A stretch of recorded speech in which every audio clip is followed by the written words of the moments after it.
So, the Revolutionary War. There were some early defeats. The British capture all of the major colonial cities: New York, Philadelphia, Boston, Charleston. Washington's army is in retreat, and many desert the army. Some Patriot victories. A few victories helped keep the morale up. This painting is called Washington Crossing the Delaware. If you're not familiar with the story, Washington was kind of cornered, and the British went to sleep. And in the night, Washington crossed the river and ended up attacking them early on in the morning and caught them unaware and ended up winning because of the element of surprise. This happens in Trenton, New Jersey. Also, January 1777, they win a battle at Princeton. And here's the portrait. The turning point of the war happens in Saratoga. This is a large British force that gets defeated up in New York. Kept the British near the coastline, and it kept them from advancing. This basically proved that the colonists could slow them down because they knew help was coming from the French. Again, the French were coming, and this is what really kind of helped slow the British progress. Valley Forge. This happens in Philadelphia, Pennsylvania. It's the campsite of Washington during the winter of 1777-1778. The British forces occupied nearby cities. Many soldiers died of cold and starvation. We talked about this when we looked at Washington's letter the other day as a primary source or primary document. Congress struggled to gain the supplies for the army because they lacked a central government. At this point in time, they could only ask the colonies to donate things. They could not really tax them or demand that things be sent to the army there in Valley Forge.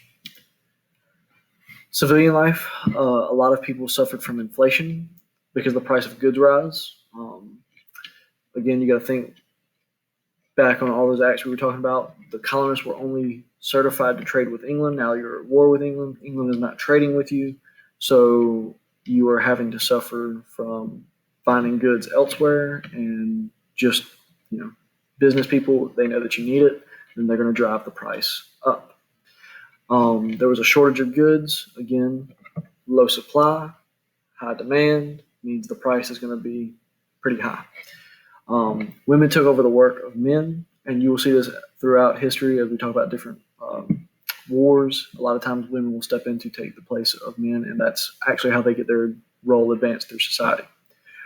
Some women helped the military effort.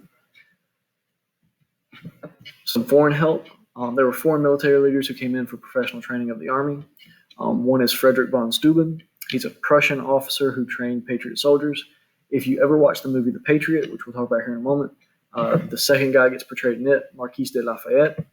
He led a volunteer army from France. The Southern Campaign, the British strategy changed to splitting the colonies. They wanted to control the areas in between them and divide them. So Charleston is captured by Cornwallis.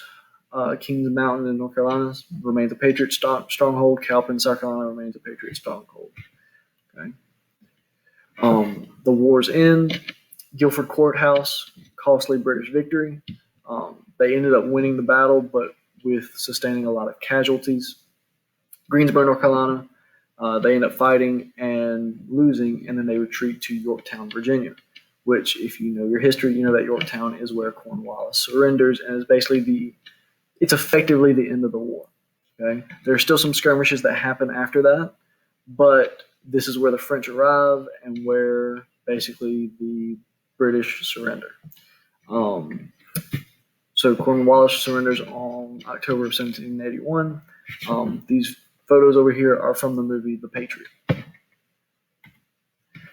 The Treaty of Paris is signed in 1783. It recognized U.S. independence. It set boundaries to the Mississippi River. Okay. And there are some provisions of the treaty that will lead to some trouble later, but we will talk about that at another time. If you look at the map, the green are the Spanish territories. The beigeish color are now the newly minted United States. And then if you look up top, those are now British territories, because you remember French and Indian War, what was French territory then became British. So